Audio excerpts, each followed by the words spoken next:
स्वागत है आप सभी का SCCN न्यूज के इस बुलेटिन में। आइए सबसे पहले नजर डालते हैं आज की सुर्खियों पर। जमशेदपुर पुलिस ने त्वरित कार्रवाई करते हुए परसोडी में हुए हत्या के मामले का किया उद्भेदन, 2 अपराधियों को किया गिरफ्तार।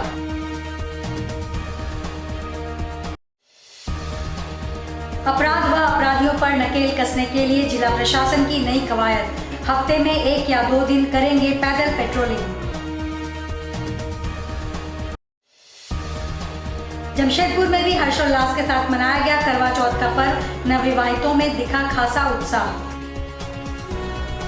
नमस्कार। शारदीय नवरात्रि, दुर्गा पूजा, दिवाली, छठ के आगमन पर अब जमशेदपुर वासियों को मेरे शुभकामनाएं। ये तीनों त्यौहार आप लोग हर्षोल्लास और सुरक्षित रूप से मनाएं। धन्यवाद। खबरें अब विस्तार से। जमशेदपुर के परसोडी के गदरा विकास भवन के पास फेस बदलने के विवाद के मामले का पुलिस ने बुधवार को खुलासा किया है। इस मामले में चाकू मारने वाले दोनों भाई को पुलिस ने गिरफ्तार किया है। गिरफ्तारी सूरज जायसवाल और शुभम जायसवाल की हुई है, जिन्हें बुधवार को न्यायिक हिरासत में भेज दिया गया है। सिटी एसपी ने मामले का खुलासा करते हुए बताया कि गदरा में आशु घर का फेस बदल रहा था। उसी बीच सूरज ने देखा कि आशु अपने दोस्तों के साथ जब घर का फेस बदल रहा था, तभी उसने कहा कि अगर उसके घर की लाइन कटेगी तो उनके घर में घुसकर मारेंगे। इसी बात को लेकर दोनों के बीच विवाद हो गया, जहां सूरज का भाई शुभम चाकू लेकर आया और आशु और उसके दोस्त भोला पर चाकू से वार कर दिया। इसके बाद दोनों वहां से फरार हो गए। आनन फानन में उसे TMH के बाद रिम्स रेफर किया गया, जहाँ डॉक्टरों ने सूरज को मृत घोषित कर दिया और दूसरे का इलाज किया गया। पुलिस ने बताया कि बहुत ही छोटी सी बात को लेकर विवाद हुआ, जिसमें आशु की मौत हो गई। अक्टूबर की रात्रि करीब 11:15 बजे थाना प्रभारी परसोडी को यह सूचना मिली कि परसोडी थाना अंतर्गत गदड़ा विकास भवन के पास किसी को चाकू मार दिया गया है। जब थाना प्रभारी द्वारा इमीडिएटली घटनास्थल पर रस किया गया तो पता चला कि वहाँ 2 व्यक्ति जख्मी हैं, उनको तुरंत अस्पताल पहुँचाया गया। तो वहाँ जाके जब पूछताछ किया गया तो पता चला कि इस कांड में जो मृतक है ऐसु केवट, तो वहाँ पे ट्रांसफार्मर पे फेस चेंज कर रहा था। तो वहीं का रहने वाला सूरज जायसवाल, उसको बोला कि आप फेस चेंज करने के चक्कर में हमारे घर का भी लाइट काट देंगे क्या। इसी बात को लेकर आपस में वैसी होने लग गया। तो सूरज जायसवाल का छोटा भाई शुभम जायसवाल भी इसी दौरान वहाँ पे चाकू लेके आ गया और दोनों में आपस में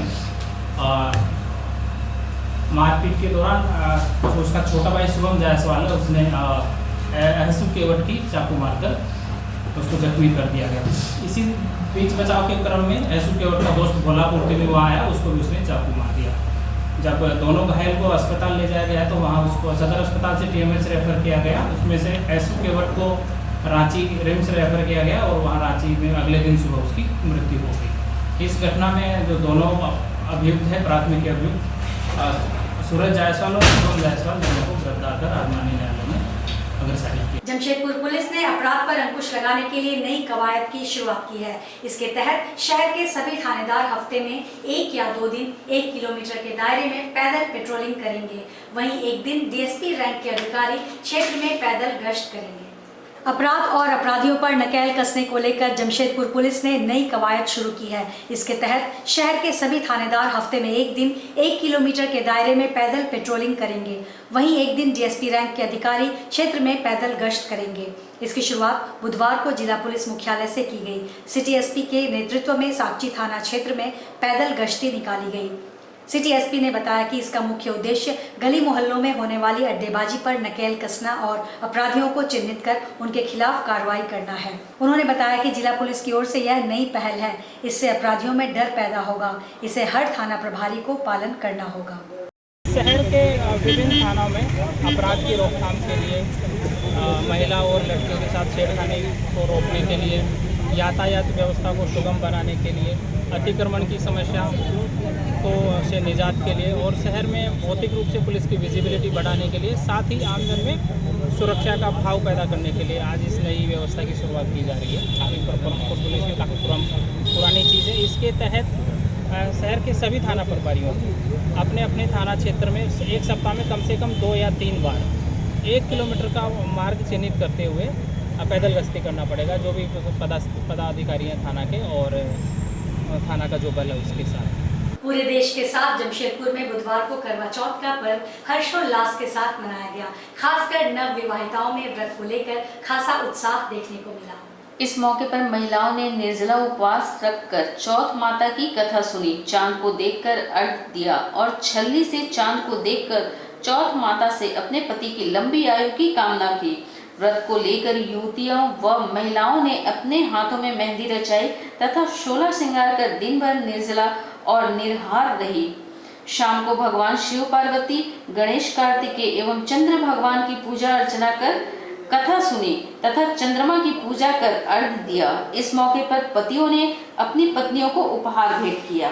लाइफ के लिए किया जाता है, चांद देखने के बाद ही व्रत टूटता है, तब तक हम पानी भी नहीं पी सकते, खा भी नहीं सकते, कुछ नहीं कर सकते। बहुत कठिन है, प्यास बहुत लगती है।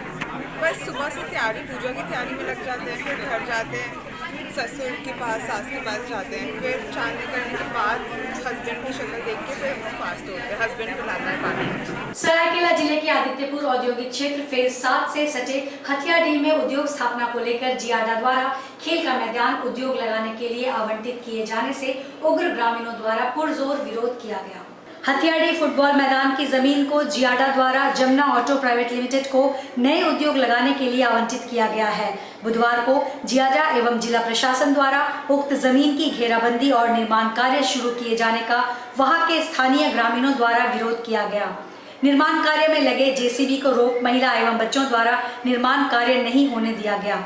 घंटों विरोध होने पर मौके पर जिले के प्रशासनिक पदाधिकारी SDO Parul Singh, DSP headquarter Chandan Vats समेत जिला पुलिस के बल के जवान मौजूद रहे। स्थानीय ग्रामीणों का कहना है कि वर्षों से ये लोग उस जमीन को फुटबॉल मैदान के रूप में उपयोग करते हैं। वहां उद्योग लगने से बच्चों के भविष्य पर इसका दुष्प्रभाव पड़ेगा। बच्चों के खेलने के लिए जमीन तक नहीं बचेगी। इधर भारी हंगामा के बीच घंटों घेराबंदी रही और निर्माण कार्य बाधित रहा। हम लोग का फुटबॉल मैदान है, जो कि यहाँ कब से ये मैदान है, कब से बहुत दिनों से यहाँ पे हम लोग के परदादा दादा सब यहीं से खेले कूदे, सब कुछ किया, खुद लोग बनाए हैं, यहाँ पे जंगल काट के बनाए हैं। और अभी आइडा वाला आके बोलता है, कंपनी वाला आके बोलता है ये सरकार का जमीन है। तो सरकार हम लोग क्या सरकार के नहीं है? हम लोग भी सरकार के हैं, हम लोग भी सरकार को हम लोग खुद बनाए सरकार को। तो सरकार ये परमिशन कैसे दे सकता है कि आइडा वाला को दे सकता है, कंपनी वाला को दे सकता है? कंपनी वाला जो है वो कहाँ का है? खुद चेन्नई का है कंपनी वाला, और ये झारखंड में जमीन लेगा। चेन्नई में क्या जमीन नहीं है जो यहाँ आके जमीन लेगा? जमुना ऑटो प्राइवेट लिमिटेड के अधिकारियों द्वारा बताया गया कि उक्त जमीन इन्हें जियाडा द्वारा अलॉट की गई है, जहां उद्योग स्थापित होंगे। इन्होंने बताया कि ग्रामीण इसका विरोध कर रहे हैं, जबकि ग्रामीणों को पास में ही इसी जमीन के एक हिस्से को विकसित कर खेल का मैदान बनाकर दिया जाएगा, लेकिन ग्रामीण इस पर तैयार नहीं हुए। ऐसे ये ज़मीन ली थी अलॉटमेंट के थ्रू, बिडिंग करके हमने ये ज़मीन ली। तो यहाँ के बीचों बीच में एक फुटबॉल ग्राउंड है। तो ये कह रहे हैं कि हम लोग अभी आदिवासी कर रहे हैं, हमको काम करने नहीं दे रहे। यहाँ के लोग बोल रहे हैं कि हमको फुटबॉल ग्राउंड चाहिए। तो हमने क्या बोला, ये फुटबॉल ग्राउंड हम आपको साइड में बना के दे रहे हैं पूरी तरीके। ये तो आप देखेंगे बिल्कुल बना हुआ नहीं, कुछ नहीं। हम उनको अच्छे से पूरी तरह फुटबॉल ग्राउंड वही साइड में बना के, यहाँ से वहीं पर जहाँ पे जेसीबी खड़ी वहीं पर। लेकिन वो लोग की जिद है कि नहीं, हमको यही ग्राउंड चाहिए। बस यही एक मुद्दा है। बाकी यहाँ पे जितने भी हमारे प्लॉट में घर वगैरह आ रहे थे, हमने घर को बिल्कुल टच नहीं कर रहे हैं। एक भी किसी को हम कोई डिस्टर्ब नहीं कर रहे हैं। केवल फुटबॉल ग्राउंड का मुद्दा है, वो भी हम यहाँ से वहाँ अच्छी तरीके से बना के प्रॉपर वैसे ढंग से बना के दे रहे हैं। लेकिन उनकी समझ में नहीं आ रही, वो नहीं मान रहे। झारखंड राज्य बिजली कामगार यूनियन के बैनर तले विद्युत कर्मी राज्य भर में 3 दिनों तक हड़ताल पर जाएंगे, जिससे राज्य में विद्युत व्यवस्था चरमराने की संभावना है। इस संबंध में रामकृष्णा सिंह, प्रदेश महामंत्री झारखंड राज्य बिजली कामगार यूनियन ने आइजा में एक प्रेस वार्ता में बताया कि 11 अगस्त से 20 सूत्री मांगों की पूर्ति के लिए पूरे राज्य में चरणबद्ध आंदोलन विद्युत कर्मियों द्वारा किया जा रहा है।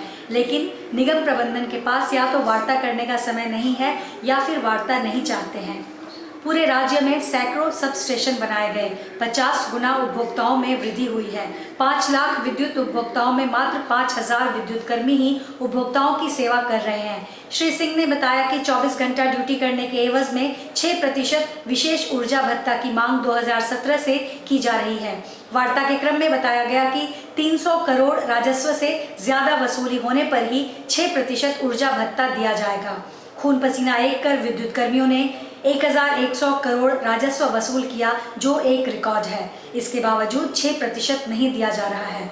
इसलिए मांगों की पूर्ति के लिए विद्युत कर्मी 7, 8 एवं 9 नवंबर को 3 दिवसीय राज्यव्यापी हड़ताल पर उतरेंगे। प्रेस वार्ता में KN सिंह, सह महामंत्री मुकुल चंद्र, किशोर पासवान, अगस्त गोप, कयूम अंसारी आदि मौजूद थे। अभी जो लॉकडाउन हुआ था उसमें भी ये लोग संक्रमित एरिया में जा करके अपना समय दे करके, खून पसीना दे करके ये लोग ब्रेकडाउन अटेंड करते थे और ये करते थे। उसका कोई रिम्यूनरेशन बिजली बोर्ड के पास नहीं है और हम लोग 6% ऊर्जा भत्ता और 20 सूत्री मांग के लिए 7, 8 और 9 को राज्यव्यापी हड़ताल पर जा रहे हैं। कोई चारा नहीं है। हम लोग वार्ता करता है, एग्रीमेंट करता है, उसको लागू नहीं करता है। बोले थे कि 300 करोड़ रामकृष्ण रेवेन्यू से ज़्यादा कीजिए, हम देंगे 6%। 1100 करोड़ खून पसीना एक किया मजदूर को नहीं दे, तो हड़ताल के सिवा हम लोग का कोई रास्ता नहीं है। 7, 8, 9 नवंबर को हम लोग 3 दिवसीय हड़ताल पर जाएंगे। झारखंड राष्ट्रीय फिल्म महोत्सव सीजन 4 का आयोजन 1 से 7 नवंबर तक किया जा रहा है। इसी कड़ी में आदित्यपुर स्थित श्रीनाथ यूनिवर्सिटी में महोत्सव का शुभारंभ किया गया, जहां अतिथियों द्वारा दीप प्रज्वलित कर रंगारंग कार्यक्रम के साथ महोत्सव की शुरुआत हुई। फिल्म फेस्टिवल में बॉलीवुड की लेजेंडरी एक्टर्स और राम तेरी गंगा मेली फेम मंदाकिनी भी शिरकत करेंगी। 1 से 7 नवंबर तक आयोजित होने वाले झारखंड राष्ट्रीय फिल्म फेस्टिवल में एंट्री फ्री है। फिल्म देखने के लिए किसी प्रकार का कोई शुल्क नहीं रखा गया है। सामाजिक मुद्दों पर बनी फिल्मों को इस महोत्सव के दौरान प्रदर्शित किया जाएगा। आदित्यपुर स्थित श्रीनाथ यूनिवर्सिटी और जमशेदपुर करीम सिटी कॉलेज में फिल्मों का प्रदर्शन किया जा रहा है। इसमें क्षेत्रीय भाषाओं की फिल्मों को प्राथमिकता दी जाएगी। 7 नवंबर को फेस्टिवल का आखिरी दिन होगा, जिसमें बॉलीवुड की नामचीन एक्ट्रेस मंदाकिनी शामिल होंगी और उनके द्वारा विजेताओं को पुरस्कार से सम्मानित किया जाएगा। और जैसा कि आप सबों को पता है कि 7 दिवसीय झारखंड राष्ट्रीय फिल्म महोत्सव हो रहा है। आज आगाज़ हो चुका है फिल्म फेस्टिवल का और आज हम विदेशों की फिल्मों का स्क्रीनिंग कर रहे हैं। 1 नवंबर और 2 नवंबर को हम विदेशी फिल्मों का स्क्रीनिंग कर रहे हैं और आज सेम टाइम में श्रीनाथ कॉलेज और सेम टाइम में करीम सिटी कॉलेज में फिल्म की प्रदर्शन हो रही है। और साथ ही साथ 3 तारीख से लेकर 6 तारीख तक माइकल जॉन ऑडिटोरियम में फिल्में दिखाई जाएंगी। साउथ की फिल्में, बंगाल की फिल्में, उड़ीसा की फिल्में, झारखंड की फिल्में। हमारा मेन महत्व दे रहे हैं झारखंड की फिल्मों को, झारखंड के कलाकारों को मौका दे रहे हैं ताकि वो अपना कला को दिखा सके फिल्मों के माध्यम से। भाजपा नेता सह कोल्हान के पूर्व कमिश्नर विजय कुमार सिंह ने आज पोटका के हरिना मंदिर परिसर में पौधारोपण और वृक्षरोपण किया। बताया जा रहा है कि 1 लाख पेड़ लगाने का लक्ष्य रखा गया है। इसी के तहत आज हरिना मंदिर के परिसर में वृक्षारोपण और लोगों के बीच फलदार वृक्ष वितरण किया गया। भाजपा नेता सह पूर्व कमिश्नर विजय कुमार सिंह ने कहा कि अब तक 19,000 फलदार पेड़ का वितरण कर चुके हैं। 1 लाख पेड़ लगाने का लक्ष्य है। आज हरिना मंदिर में वृक्ष लगाया गया और उनका वितरण किया गया। पौधा वितरण के पहले आपने जैसा देखा, ये यहाँ का जो मंदिर है हरना का, वो बहुत प्राचीन है और वहाँ महादेव से मैंने मांगा है कि सबकी मनोकामना पूर्ण हो और देश का विकास हो और सब एकजुट होकर लड़ें और देश के लिए लड़ें, देश के विकास के लिए लड़ें। यही महादेव से मैंने प्रार्थना की है। और साथ ही आपने ये भी देखा कि लगभग 100 फलदार वृक्ष यहाँ के श्रद्धालुओं और आसपास के लोगों को बांटा है। तो बड़ा उत्साह था और ये फलदार वृक्ष लगाने का एक ख़ास वजह है क्योंकि ये क्षेत्र थोड़ा कुपोषित क्षेत्र है, खासकर बच्चों को पोषण मिले। इसीलिए मेरा ये ध्येय रहा है कि 1 लाख पौधे लगाना है, वो भी सारा का सारा फलदार लगाना। उसी के तहत आज ये कार्यक्रम था। आज के इस बुलेटिन में बस इतना ही। हम फिर हाजिर होंगे कुछ और नई खबरों के साथ। तब तक के लिए SCCN न्यूज़ की पूरी टीम की ओर से मुझे दीजिए इजाज़त। नमस्कार।